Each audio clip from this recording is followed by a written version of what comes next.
DeVos wants schools open. No plan to keep them safe. Education Secretary Betsy DeVos kept up the administration's push to reopen U.S. schools in the fall on Sunday, but failed to embrace any blueprint, including federal health guidelines, for how that could be done safely. We know that children get the virus at a far lower rate than any other part of the population.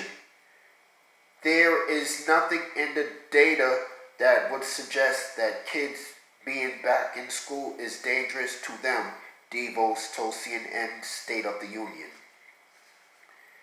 She did not offer any details on how her department would advise or help school districts and states with their reopenings amid a resurgence in coronavirus cases across the country.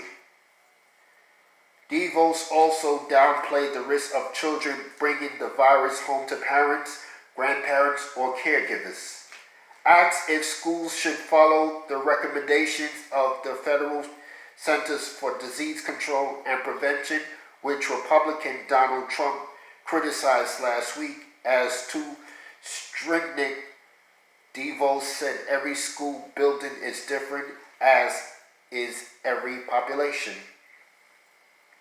Her comments drew an immediate rebuke from Democratic House Speaker Nancy Pelosi, who said the Trump administration's approach to schools